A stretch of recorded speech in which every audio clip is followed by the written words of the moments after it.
विचार ने दिल्ली के उप मुख्यमंत्री मनीष सिसोदिया जी जिन्होंने एजुकेशन क्रांतिकारी उपलब्धियां हासिल की और दूजे पासे सरदार बलकार सिंह जी, लालचंद कटारू चक जी, सुरिंदर सोढ़ी जी, साडे भैन राजविंदर कौर जी, हरचंद सिंह बरसठ जी, साड़ी समूची जिला जलंधर की टीम आज सवेरे मनीष सिसोदिया जी दिल्ली तो स्पैशल भगवान वाल्मीकि जी के तीर्थ स्थान के उत्ते दर्शन करने लिए आए सी। सवेरे अमृतसर उत्थे दर्शन किए और उस तो बाद जलंधर के शोभा यात्रा झंडी दी। सो मैं समझदा अज का दिन साडे लिए बहुत ही भागा भरिया सी, बहुत ही अच्छा सीगा। सो हुण मैं मनीष सिसोदिया नूं बेनती करूंगा कि एक नवे टॉपिक के उत्ते तुहाडे नाल जिहड़ा रूबरू होणगे। मनीष सिसोदिया। धन्यवाद साथियों को नमस्कार। आज सुबह सबसे पहले तो मुझे वाल्मीकि तीर्थ स्थली पर जाने का अवसर मिला। ये मेरा सौभाग्य था। वहाँ पर पवित्र भूमि पर जाकर एक अच्छा अनुभव हुआ कि किस तरह से इस पवित्र भूमि में भगवान वाल्मीकि ने, मैं कह सकता हूँ, रघुकुल परिवार को शिक्षा दी थी।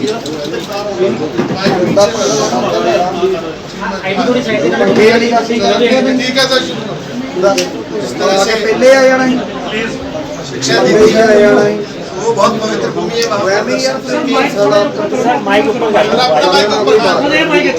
वहाँ पर दर्शन करके बड़ा अच्छा अनुभव हुआ। उसके बाद यहाँ पर वाल्मीकि परिवार की एक बहुत बड़ी तीर्थ यात्रा समाज की ओर से निकाली गई थी और उसमें भी बहुत श्रद्धा भाव के साथ लोगों ने आयोजन किया है। उसकी हरी झंडी दिखाने का मुझको मौका मिला, उसकी शुरुआत करने का अवसर मिला। ये भी एक पुण्य की बात है। ये अवसर के साथ साथ अब मैं आपके साथ एक महत्वपूर्ण पंजाब के और महत्वपूर्ण विषय पर कुछ तथ्य सामने रखना चाहता हूँ कि किस तरह से मौजूदा पंजाब सरकार और पंजाब के मौजूदा मुख्यमंत्री पंजाब की जनता को पुनः झांसे में फंसा रहे। आपको याद होगा कि 2017 में जब पंजाब के चुनाव हुए थे, राज्य विधानसभा के चुनाव हुए थे, तो उस समय कांग्रेस ने चुनाव से 3 महीने पहले रोजगार कार्ड बांटे थे। कैप्टन साहब ने वादा किया था, कांग्रेस ने ये वादा किया था कि जी हमारी सरकार आएगी तो हम इस कार्ड के धारकों को, इस कार्ड के होल्डर्स को रोजगार देंगे और जब तक रोजगार नहीं दे पाएंगे रोजगार भत्ता देंगे। अब कांग्रेस को लोगों ने चुन लिया, कैप्टन साहब मुख्यमंत्री बन गए। 4.5 साल तक कांग्रेस ने या कांग्रेस के नेताजी मुख्यमंत्री जी ने एक बार भी जॉब कार्ड की बात नहीं की। जॉब कार्ड को भूल गए, रोजगार को भूल गए, वो पूरी तरह से रोजगार भत्ते की बात भूल गए। उन्होंने 4.5 साल में एक बार भी बात नहीं की। 4.5 साल में जब लोग दुखी हुए और इस तरह के तमाम बातों को भूल गए, लेकिन मैंने रोजगार कार्ड स्पेशली कहा है, किसी विशेष संदर्भ में कहा है कि किस तरह से कार्ड देके लोगों के साथ झांसा किया गया था। अब कांग्रेस ने चन्नी साहब को मुख्यमंत्री बना दिया। चन्नी साहब मुख्यमंत्री बने तो वो भी अपनी पार्टी के रोजगार कार्ड को तो भूल गए कि हमारी पार्टी ने कभी रोजगार कार्ड दिया था, रोजगार भत्ते की बात की थी। रोजगार कार्ड की बात नहीं कर रहे चन्नी साहब। अब चन्नी साहब एक नया कार्ड लेके आ गए, एक नया कागज लेके आ रहे लोगों के हाथों में देने के लिए। वो कह रहे हैं कि ये 5 मरला कार्ड है, 5 मरले का कागज है, हम इसको देंगे लोगों को, 5 मरला जमीन देंगे। ये अब और बड़ा झांसा रोजगार कार्ड की तरह से चन्नी साहब का लेके आए हैं, चन्नी साहब लेके आए हैं। वो कह रहे हैं कि ये चुनाव हम जीत जाएंगे तो अगली बार हम आपको 5-5 मरला जमीन दे देंगे। इसके लिए लोगों को कागज दिए जा रहे हैं। 5 मरले का वो कार्ड है, एक तरह से कागज पकड़ाए जा रहे हैं लोगों के हाथों में। जमीन नहीं दे रहे, जमीन एक को भी नहीं मिली। जमीन नहीं दे रहे, कागज दे रहे हैं कि साहब ये जमीन का कागज देंगे, जमीन देंगे, इस कागज के आधार पर हम आपको बाद में जमीन देंगे जब चुन के आ जाएंगे दोबारा से। लेकिन जमीन तो देंगे नहीं। जमीन देंगे कैसे? जमीन तो देने की उनकी नियत ही नहीं है। मैं पंजाब की जनता से कहना चाहता हूं कि जिस तरह से कैप्टन साहब का रोजगार कार्ड एक बहुत बड़ा झांसा था, एक बहुत बड़ा फर्जीवाड़ा था, चन्नी साहब का ये 5 मरले वाली जमीन का जो कार्ड आपके हाथों में दिया जा रहा है, वो जो कागज आपके हाथों में दिया जा रहा है कि वादा है, वो भी एक बहुत बड़ा झांसा है। एक भी आदमी को जमीन नहीं मिला। ये जमीन की योजना एक्चुअली 1961 की है, 5 मरला की, सारे पत्रकार बंधु जानते हैं। 1961 से कांग्रेस ने और बाकी पार्टियों ने एक आदमी को जमीन दी थी इस योजना में, और आज भी चन्नी साहब जमीन नहीं दे रहे, जमीन देने के वादे का कागज दे रहे हैं उसके हाथ में। चन्नी साहब से भी मैं कहना चाहता हूं कि इतना झांसा क्यों दे रहे हैं आप लोगों को? आप तो 3 बार तो एमएलए रह लिए, मंत्री भी रह लिए, आपने अपनी विधानसभा में कहीं बता दो 1961 की इस योजना के तहत किसी को जमीन दी हो तो? अब योजना तो 1961 में बन गई थी 5 मरले वाली, आज तक किसी पार्टी ने जमीन नहीं दी। आज चन्नी साहब भी नहीं दे रहे, जमीन देने के वादे का कागज दे रहे हैं। तो जैसे कैप्टन साहब ने कार्ड दिए थे रोजगार के, वैसे ही चन्नी साहब जमीन के कार्ड दे रहे हैं कि हम जमीन देने का वादा करेंगे, वादा कर रहे हैं। लेकिन जमीन नहीं मिलने वाली लोगों को मैं कहना चाहता हूँ उतना ही फर्जीवाड़ा है इसमें भी जितना रोजगार कार्ड में फर्जीवाड़ा है, रोजगार कार्ड में लगे। धन्यवाद।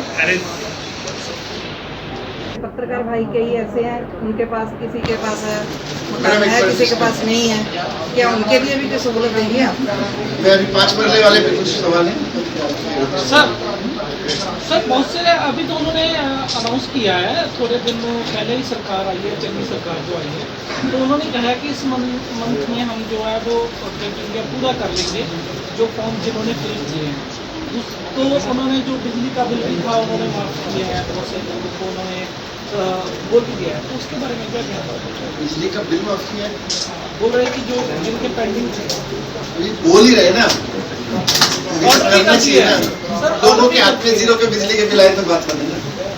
दिल्ली में 83% लोगों का बिजली के बिल 0 आता है। चलिए सर, बात करते हैं 5 मरले के प्लॉट को लेकर। वायदे किए जा रहे हैं जैसे कांग्रेस कर रही है, आपने भी कोई वादे किए थे, 10 वायदे आपने वहाँ उससे भी केजरीवाल साहब ने भी किए हैं, तो क्या वायदों से सरकार चलती है हमेशा? नहीं, काम करने से चलती है। आज केजरीवाल जी ने दिल्ली में ये करके दिखाया कि जो हम कहते हैं उससे ज्यादा करके दिखाते हैं। दिल्ली में हमने जितने वादे किए थे 5 साल में उससे ज्यादा करके दिखाया, और अभी भी जो केजरीवाल जी की गारंटी दिल्ली में है उनसे ज्यादा पे काम चल रहा है। सर कांग्रेस पार्टी कह रही है कि हमने सीएम दिया है एससी कम्युनिटी का, तो अगर आम आदमी पार्टी डिप्टी सीएम के हो, वो दिल्ली अभी उनकी सरकार है, टाइम रहता है, तो वो क्यों नहीं सीएम लगा देते हैं? ये ना आम आदमी पार्टी के पास तो 6 मंत्री होते हैं। चलिए सोती से बात करते हैं वित्त मंत्रालय की। जैसे हर बंदा वायदे कर देता है, सरकार वायदे कर देती है, आपने भी वायदे किए, बिजली का वायदा किया है, कई और वायदे कर रहे हैं, तो उसको लेकर पैसे कहाँ से आएंगे? तो बाद में बोलते हैं कि खजाना खाली है, सारे वित्त मंत्री ये बोलते हैं, तो बाद में केंद्र सरकार की तरफ इशारा जाता है, केंद्र सरकार नहीं दे रही, ये नहीं हो रहा, वो नहीं हो रहा, तो कैसे करेंगे आप मैनेज? खजाना इसलिए खाली है क्योंकि खजाना भरता है साफ सुथरी ईमानदार राजनीति से। कमीशन खाने से खजाना नहीं भरता। मिड डे मील में कमीशन खाएंगे और टैक्स इकट्ठा करने में पैसा बेईमानी करेंगे तो खजाना नहीं भरता। दिल्ली इसका अगर एक जीता जागता उदाहरण है अकेला, जहाँ 5 साल की सरकार में बजट हमारा 30,000 करोड़ से 60,000 करोड़ हो गया केवल 5 साल में। क्यों? क्योंकि ईमानदार राजनीति आई। तो लोगों का जो लोग तो टैक्स देते हैं, उसके टैक्स में इधर उधर चोरी हो जाती है। लोग तो ऐसा नहीं है कि आप बाजार से कुछ खरीदते लाते हो, आप टैक्स बिना टैक्स ले आते हो, माचिस भी लाते हो तो टैक्स दे के लाते हो। अब वो माचिस का, तेल का, नमक का टैक्स आपका दिया हुआ वहाँ पहुँच रहा है कि नहीं पहुँच रहा, असली चोरी वहाँ है, और फिर उसके खर्च करने में चोरी है। तो एक बात, पेट्रोल डीजल की आप बात करते हैं, पेट्रोल डीजल जैसे बहुत महंगा हो गया है, तो क्या इसमें क्या दिल्ली में महंगा है? नहीं, पूरे देश में महंगा हो रहा है, सारी दुनिया में सस्ता हुआ, डीजल क्या क्यों बढ़ रहा है? सारी दुनिया में सस्ता हुआ, लेकिन हमारी केंद्र सरकार ने जो टैक्स लगाए हुए थे, मान लो 100 रुपए का था, सारी दुनिया में जब 80 रुपए का हुआ तो केंद्र सरकार ने वो 100 रुपए और 80 रुपए का बीच का टैक्स बढ़ा दिया। सर जी ये बताइए कि हम फ्री देने का ही वादा क्यों करते हैं कि बिजली फ्री देंगे, ये फ्री देंगे, उसे सस्ता क्यों नहीं करते ताकि सभी मेहनत कर सके, सभी को फायदा हो, सभी वर्गों को? देखिए, जनता के पैसे को चोरी करने से अच्छा है कि उससे उसको पूरी बिजली दी जाए। जनता के पैसे को मंत्रियों के यहाँ बिजली फ्री मिलेगी, और आम आदमी अपने बच्चे को पढ़ाना चाहेगा, अपने घर में पंखा बल्ब चाहेगा तो उसको उसका पैसा देना पड़ेगा, और मंत्रियों को फ्री मिलेगी जनता के पैसे से। ये तो ठीक नहीं है। ठीक तो यह है कि जनता टैक्स देती है, जनता टैक्स देती इसलिए। लास्ट टाइम ऐसा हुआ था, लास्ट टाइम ਕੀਤੀ ਆ ਇਲੈਕਸ਼ਨ ਆਏ ਇੱਕ ਵੱਡਾ ਮੁੱਦਾ ਰੁਜ਼ਗਾਰ, ਜਿਹੜਾ ਤੁਸੀਂ ਦੱਸਿਆ ਕਿ ਕਾਰਡ ਲੈ ਕੇ ਨੌਜਵਾਨ ਉਡੀਕਦੇ ਰਹੇ ਪਿਛਲੇ 5 ਸਾਲਾਂ ਤੋਂ, ਰੁਜ਼ਗਾਰ ਨਹੀਂ ਮਿਲਿਆ, इस बार आम आदमी पार्टी के भी निगाह ने की गारंटी देने जा रही है आम आदमी पार्टी रोजगार को लेकर? अरविंद केजरीवाल जी पूरी बात करके गए हैं उसके बारे में, और आम आदमी पार्टी के बारे में यह है कि जो बात करती है रिसर्च करके पूरा एक उस पर करती है। अरविंद केजरीवाल जी ने जितनी भी गारंटी दी है, जितने भी वादे किए हैं, आम आदमी पार्टी की आने वाली सरकार सारे वादों को पूरा करेगी, और जिस तरह से दिल्ली में उससे ज्यादा काम करके दिखाया, उन वादों से ज्यादा काम बात है जैसे फ्री देंगे तो एक वर्ग को दे रहे हैं, तो बाकी लोगों को क्या फ्री देंगे? आप बात फ्री की कर रहे हैं। दिल्ली में हम पंजाब की बात कर रहे हैं, नहीं सबको दे रहे, नहीं कैसे देंगे आप? पंजाब में क्या आप अनाउंसमेंट करते हैं सभी वर्ग को देंगे? वो तो अनाउंसमेंट की नहीं, पूरे वर्ग कितने यूनिट देंगे? 300 यूनिट। अगर 2017 की इलेक्शन से पहले, तो लोग थोड़ा सा कम खर्च करें। पंजाब में तो 2 महीने 2017 की इलेक्शन से पहले आम आदमी पार्टी ने एक बहुत बड़ा मुद्दा उठाया था ड्रग्स का। तो इस बार उस पर आम आदमी पार्टी ने क्या, इस बार आप अभी जॉब कार्ड की बात कर रहे हैं और रोजगार की बात कर रहे हैं, क्या ड्रग्स भी मुद्दा रहेगा? मुद्दा है पंजाब में। पंजाब में जब भी एक मिनट पंजाब में जब भी कोई लीडर आते हैं आम आदमी पार्टी के, जैसे पीछे केजरीवाल साहब आए थे, आज आप आए, तो ज्यादातर ये चीज रहती है कि कैंडिडेट्स कोई ना कोई अनाउंस किए जाएंगे, क्योंकि लास्ट टाइम ये हुआ था कि कैंडिडेट्स जो थे वो लेट अनाउंस हुए थे, जिसकी वजह से होमल पूरा नहीं हो पाया। और इस बार उम्मीद हर बार ये रहती है कि आप अनाउंस करोगे, लेकिन आप ऐसे ही चले जाते हो। कैंडिडेट जो सोच के बैठे हुए कि हमें सीट मिलेगी वो रह जाते हैं।